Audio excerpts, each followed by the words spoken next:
Hello, you Dungeon Dice Monsters fans. This will be considered my dice customization screen video and my recap video. So I plan to post a recap video every 5 videos. So since this is my 5th video, not only will there be updates, there will also be a recap to everything. So if you haven't seen my previous videos, this should bring you up to speed.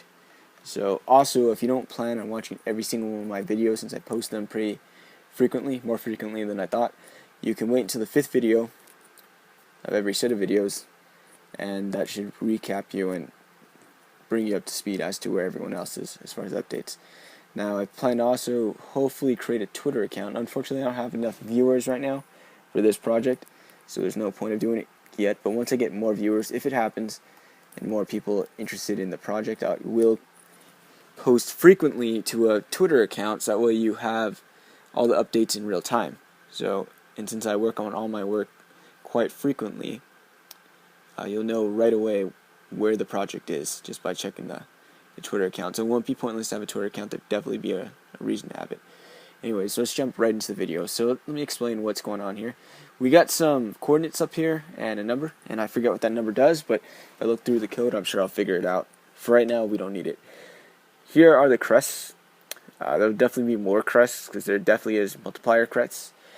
And as I said in the previous videos, you'll have a limit to what you can put on based on how much you collected. So if you collected a lot of movement crests, you could put down a lot of movement crests on the dice. As far as star crests go, there is no limit to that because it just depends on the die. If you have 4 crests on the die, that basically means it's a level 4 summoning. So let me show you how this works real quick. This side right here is all the dice. Now they don't look like dice, and again, this whole visual is not final. This is just what I like to call a wireframe. That's how a lot of programmers begin their programs. They don't begin them very visual, but just to get the point across, they have a wireframe. If I have my mouse over it, it shows you the sides. Now, it's not going to be like that forever. I only did this to make sure that the mouse was, the mouse was basically capturing the right die when it hovered over it. It was on the right section, and I was able to click on the proper side. That's all. So definitely later on, all the sides of each die will always be visible. Also, there should be more of a gap between the dice, but as for now, this is what we're working with. So, oh, look at these. Perfect summoning dice. They're not going to be in the game, but that just basically means that I haven't assigned any sides to these dice, so I need to definitely edit it. Now, what I also plan to do, which I haven't announced this before, is allow you guys, there's going to be a screen right here that allows you guys, for each die that you select, it's going to change each time your mouse hovers over that die. You can create your own paths. Now, I'm still kind of iffy on that idea. I definitely want it in there, and I think it sounds pretty exciting where you can design your own paths. Any reasonable path. There will definitely be laws to it, but you can definitely create paths that don't even exist, and they'll be on a 3 by, what was it again? 3 by 4, I believe. 3 by 4 screen.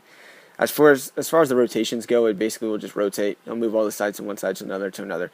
But basically, it'll be on a 3 by 4 box right here. And you basically click on the die just like that. Again, it won't look like this. It'll be more visual once we have better visuals in. And right here, you'll be able to actually select where the panels go. So I think that'd be pretty neat. Anyways, so here's how this works. So we got all the crests here. If I wanted to change that, I just click on that side and choose a crest, and it changes to it. So let me quickly design a couple dice. Basically, the levels are determined based off how many stars are on a die. Since there's 4 right here, that means it's what? Level 2. If we add a couple more crests to it, now this is a level 3. Add even more. Oh wait, do I have this backwards? No, actually this is level 3. Yeah, I do have this backwards. It's level I forget now. Oh my goodness. Level 2, level 3, level 4. I don't know. I don't even remember anymore. Anyway, doesn't matter. For some reason, I'm kind of brain dead. Well, that definitely is level 5. No, level 4, I mean. But also remember, if you roll 3 level 4s, you can summon level 5, a special level that's not in the original game, but I plan to add. Level 5 monsters I think will be great. Hardest things to summon. That means I could put way more powerful things up there. Or at least certain monsters that I thought were overpowering will definitely become level 4s. I also, I'm not too sure if I really want to do this or not. I liked it when I played the physical game, but in the physical game, if you roll 3 of a certain level, so if I roll 3 1s, you can summon level 2. If you roll 3 2s, you can summon level 3. I kind of want to adapt that rule, or I mean inherit that rule into this game. I think that would be a pretty neat idea, if you ask me. Now, I could change all the sides, but I can't ever change this first one because there always has to be a star on a die. So let's go quickly change these real fast, because these are all perfect summoning dice that can't exist in the game. So since I don't want to cheat myself, let's make these just quick level ones. Shield, trap, give it some magic. Now, a couple things I haven't done yet is I still haven't done the attacking or anything. Basically, once I leave this screen, it's basically the same thing as you guys have seen before. Just now there's different dice. Unfortunately, you still can't select the die you want to roll. It's all pretty random at this moment. But it will definitely get worked on. So let's go roll. And I still have simple summon monsters. Nope, didn't summon one there. There we go. Throw that right there. Roll again. Do a couple rotations. There we go. Put that right there. Roll. Didn't get one there. I'm fooling around at this point. There's no point of you guys watching me play this. Okay, so I have my outline right here. Let's go look at what we got. There's quite a bit that I have to go over. Alright, so first, let's start with the modes, because I did have a question on that. When you begin the game and you hit free duel or whatever you decide to play, if you play to do local, or if we do have online, which I really hope we do, you'll be given the option as to which mode you like to play, which version. So right now I have 3 versions written down, and there might be a 4th.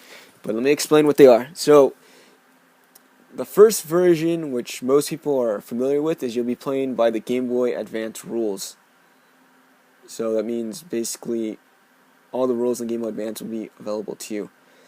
So that also means that the monster has to be specific to a die, which I don't feel like programming, but I guess I'm going to have to, because some people like the video game version. The next one is the Mattel version, I call, where it goes strictly to the rules of Mattel, which means you cannot customize your dice in that version. So that one's just basically straight to the point. There's different ways to play the Mattel one, where you draw 3 cards and you only have the ability to summon one of those 3. Another way you can do it is by free roll, I suppose. You choose any dice, and you can summon any monster you have collected at the time. So those rules you can definitely turn on and off. The next one, which might be a surprise to you guys, because I bet you guys didn't even think about this one, the cartoon version, which their rules are quite different. The same but different.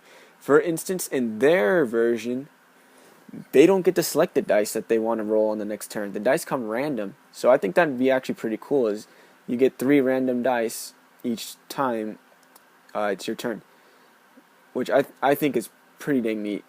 Another problem with that one, though, for me is their dice are monster specific, so it means that a monster has to be assigned to each die, which I don't look forward to having to program, but I might have to. I mean, for the time being, I'm pretty sure the first release will not be that way. There won't be monster specific dice, but I mean, if you want to stay that way, then basically just don't update, which I don't advise. But definitely, there probably will be a rule that could turn that on and off, or an option to turn that on and off. And then the 4th version that I might put to the game is like my own version, where it's got a couple of addition rules and some rules augmented, or I keep on saying augmented, I mean removed. Alright, so that's that. I hope you guys agree with that stuff. I think that's actually a pretty good idea, pretty neat idea. Keep everyone happy. And creating different modes is not too tricky, especially since I have everything in my code, just nothing but a bunch of functions, so I just need to reassign the function for each mode. By the way, for some reason, some guy posted some. I deleted the comment, so sorry if that bothers you, but sent me a Wikipedia link. Not sure why, about the garbage disposal. Which the garbage disposal in coding is basically something Java has, where if you move from one loop to another, it basically gets rid of all your objects and numbers and variables unless you basically include them or transfer them. I'm not sure why you posted that, because I don't use Java, and neither do I like Java, and I highly advise those who want to learn how to code do not start with Java, because you're kind of cutting yourself short. If you really want to learn coding, you should use C++ or C#. So C#, I think in the future will actually become the next biggest language, because that's what they're really pushing for. At first, that language was really terrible, but now it's really, really huge. So C++ and C# are about the great language. If you want to learn C, that's good too, but C came before C++, but C is not really that expansive. Not as expansive as C++. C++ is like far beyond it. That's why I guess they call it C++. It's beyond C. But definitely good language to learn. You can learn Java, but like I said, you're basically kind of cutting yourself short on that one. And I'm not a fan of Java. And real programmers, as far as I know, at least the ones I study with, where we're really trying to get really into the high end of the industry, none of us like Java, because Java, when it first came out, I was surprised Java even became as popular as it did. But anyways, enough about that. All right, so next thing, that was just my little rant, is basic attack and defend. I definitely, unless you're playing the Game Boy Advance version, which will have all the original rules, it's gonna have the basic attack and defend stuff. You're not going to lose any heart points if your attack is not stronger than the defense. I think that rule is really dumb. And again, it just doesn't make sense, because you have a 10 attack and you're going to drop 1 heart or whatever. Like, the attacking durations are kind of strange to me. But anyway, enough about that. I still haven't decided what type of increments I'm going to do. Alright, so another question I had asked is, how big is this game going to be? And I answered this before. There's an endless amount of monsters that will be put into the game. Now, it doesn't mean you can have as many monsters as you want in your dice pool, because you're only going to have 15 dice, and as soon as you use a die and summon, that die is now gone, at least from your dice deck, as I call it, or dice pool. But there'll definitely be an endless amount of monsters that will be created into the game. So as long as I update the game, there will be no limit to how many monsters will be added to the game. Next thing is there will be a changeable field. What I mean by that is, there's several actually things I mean by that. For one, there will definitely be a way you can summon a field, and that in fact will not mean that well, you roll, and I'm not sure what level it will be. I guess it depends on how strong the field is, but when you roll and you have a summon, you basically, I'm not sure if it will allow you to do a path or not. I haven't decided, but definitely you're not summoning a monster. You're basically creating a field. So most likely you don't summon a path or anything. It's just a field, but I haven't decided. Alright, the next thing is, we already know about the customizable dice. You can create a dice. You can create your own path. And the three star summoning, where if you throw 3 stars and you can either summon from the same level you try to summon, so level 2 dice would summon level 2, or you can summon the level beyond that. Right, so, here's a cool one. Sorry, I kind of have my outline kind of out of order, but story mode. I'd love to have a story mode. A story mode, the way it will look is probably like a Pokemon game, or like Reshef of Destruction. If you ever played Reshef of Destruction, which is a Yu-Gi-Oh game, it won't be as static, because in that game they basically just had static backgrounds, and each little area was only one screen. That was really lazy. I mean, honestly, the Game Boy Advance games for Yu-Gi-Oh are really lazily done. I mean, some of them have really great stories and fun gameplay, but there's a lot of elements that are just very lazy and very just not very really well defined. Almost like they just wanted to make a quick Yu-Gi-Oh game to make extra money. So I think the Game Boy Advance games really they disappoint me. Not just Dungeon Dice Monsters. All right. Campaign mode. Here's the modes that game modes at least that will be in there.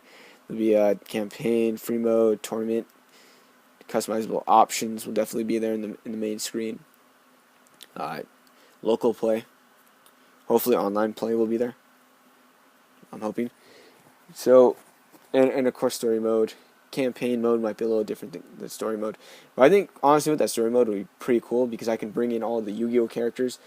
And I'm a huge fan of Merrick, of the evil Merrick, at least, the evil spirit that took over Merrick, his dark side, I should say. I'm actually a huge fan of that character, and I'd love to really make good use of him. He's very intimidating, and if you ever read... I was just told by a friend that's called manga, not manga, like I say. I mean, it doesn't make a difference to me, but in the manga, as I guess people like or prefer, Merrick his whole deck is based off torturing people. Unlike the cartoon that they edited like crazy and censored a lot, he's about torturing people. In fact, torturing them to the fact where they nearly die just by dueling them. And even though he doesn't really play the game where he's trying to win, it's more like he's trying to kill people. That's really interesting to me for some reason. Anyways, I need to explain the difference between magic and trap.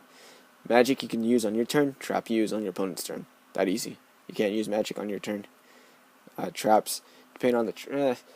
I think all traps should basically be used on the opponent's turn. What I might do is, if there's a specific ability that you can use, basically it'll have on the description of the monster, it'll have a magic and trap, but there'll be a slash between it, which means when it's your turn, you have to use magic. When it's their opponent's turn, you have to use trap, if the ability can be used on either turn. So that gives you a reason to have to actually roll for traps. Because, as I've said in my previous videos, I have no reason to ever want to roll a trap. Because there's no real traps in the game, and even if there was, the traps aren't even worth using. From what I remember, I know some magic abilities are worth it, but in the video game, since the computer player is so stupid, I hardly ever use magic abilities. I don't even use the triple attack, or whatever you can do, where you can basically multiply your attack by 3, or attack 3 times. I don't ever use that. It's unnecessary because there's no competition. All the computer does is basically summon monsters just to get in your way, but they don't actually do anything. There's many times I probably should have lost a lot of monsters against the computer player, but he just doesn't take the game seriously. And it's not a matter... I really want to make a separate video explaining what makes the Dungeon Dice Monsters game for a Game Boy Advance flawed, because there's a lot of reasons why. It's not the fact that the program is really that bad, because the computer's not stupid, like completely stupid. He definitely tries to win.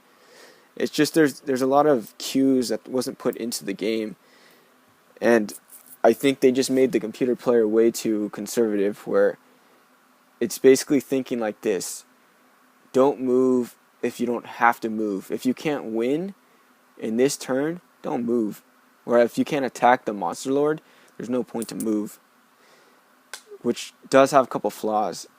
I've noticed when the computer player tries to defend himself, sometimes he tries to defend himself wrong, where if his Monster Lord is getting close to being threatened, it'll try to move a monster to block the path to it, but sometimes, depending on how the paths are created, the monster will go one space short.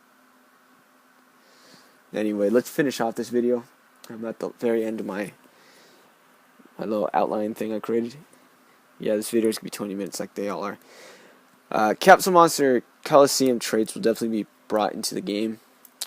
What I mean by that is in Capsule Monster Coliseum, Yu-Gi-Oh! Capsule Monsters Coliseum, basically, certain squares make certain monsters stronger and certain monsters weaker. So definitely, if the game starts off with already a field, then there's specific spaces that will help your monsters and specific spaces that will not help your monsters. Other ideas I have included in the game is basically, I think for items might be done completely different in this game. In the video game, they're all in the form of a little chest. What might actually happen is some fields... This is adopted from another chess-like game that I have created. years ago. Anyway, what happens is if you have items with you, there's specific spots on the board where the items basically take their place straight from the start. So if you come to a board with, say, 4 items you would like to bring into the game, and the opponent has 4, and there's 4, or there's 8 decks, I can't even say it, but anyway, if there's 8 specific spaces that you can put items, basically all the items are shuffled and put into random spots, so the items can be either good or bad. So neither opponent actually knows which item is where. They just know, okay, I have a really good item and a really bad item. Do I go for them? And hopefully, if this game is more competitive, there'll be a reason to get items. I remember in the Game Boy Advance version, items would be put down by the opponent, but I never used them. There's no reason for me to ever have to use them. But again, that's because the computer was dumb. So I think if there's an opponent who's more competent, then it's not so bad. Oh, by the way, that guy I was talking about earlier who sent me some Wikipedia link, I thought he sent me an algorithm for AI, for a proper AI. No. So if you guys are going to post links, don't post, and I hope I don't sound mean saying this, but don't post pointless comments. At least comments I don't need to read. If it deals with just basic programming principles, you don't have to tell me because I already know this stuff. I've been programming for probably over 10 years, self-taught, plus I have professional experience in programming now. And AI isn't really used a lot in a lot of professional programming experiences because a lot of what people want from you is more like calculations. You're just making things work. But AI soon in the future will become big. So I'm definitely, once I take more classes and start going for my master's, definitely AI will become a big thing. Mainly because I want to program robots in the future. So, anyways, so that's my one warning. If you do post pointless stuff, I will delete your comments because it doesn't help anyone, and it just gets on my nerves because I don't know what you're trying to tell me. If you're trying to tell me I'm doing something wrong, then just don't watch the videos. Easy as that, because I'm doing things. I'm the one programming here, and I haven't even had any offers for help. So posting principles has nothing to do with anything because I'm not going to take the time to read them.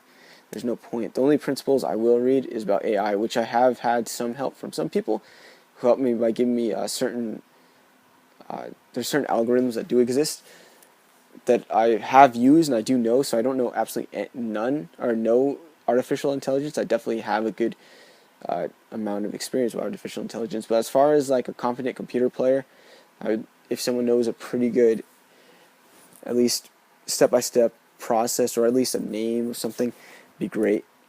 I wish I remember the name of the algorithm that was given, or at least the practice. It's basically using what they call nodes, where which path is the best path to take. Now, as far as that goes, I have that all figured out. That's not hard, but to make a computer realize and think through a strategy, I don't really know how to do. I know you have to do something that deals with which is the best path. I looked into chess programming, chess computer programming, and it's really tough. So definitely I could use some help on that. If not, eventually I'll figure it out. It'll just take some time. That's all.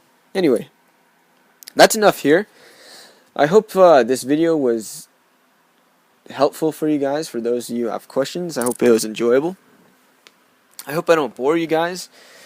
And I haven't had any negative comments, but I haven't had any really good comments either about my presentation at all. So I'm not sure if I'm doing anything right or wrong. But I do appreciate your guys' comments, especially the questions. I do appreciate them too, and I appreciate anything you guys say. The only thing, like I said, I don't really appreciate that much is if I'm getting posted kind of pointless things or links that you want me to click on. I'm excited to click on them, but only to find out it takes me somewhere that I don't understand what's the reason behind it. If you are to post a link and you don't want your link deleted because you want other people to read it, please leave a description as to why you're posting it, so that way I understand your message. Because again, I don't want any, I don't want any pointless messages kind of in my comments box. It's just not necessary, and the space could be used for other people to read it, so they can read not only the question but also the response I give. So Anyways, if I'm offending anyone from that, if the person who posted that link, if you're offended by that, I'm sorry. And if you have a reason behind why you're posting what you're posting, just let me know. If I said something wrong, well, I'm sorry. Sometimes I make mistakes. But as far as what I learned, I'm pretty confident what I say is pretty dang true.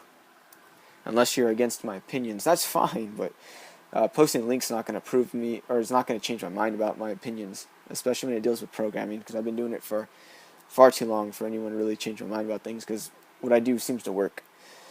Anyways, that's it. 25 minutes. It's quite a long time. Anyway, have a good weekend, guys, and I hope to hear from you guys soon, and hopefully I get more viewers. Slowly it's increasing, but it would be great just to have a small community. Again, when I ask to subscribe, it has nothing to do with my own benefit. It deals with you guys being able to see the latest updates. Because if you don't subscribe, then you don't know. You won't be able to catch on to the latest things. Because when I type in fan-made Dungeon Dice Monsters into YouTube, my videos are not the first ones to pop up. Even though there is no other fan-made Dungeon Dice Monsters games going on. So I'm not sure why mine don't pop up. But anyway, that's enough. Talk to you guys later.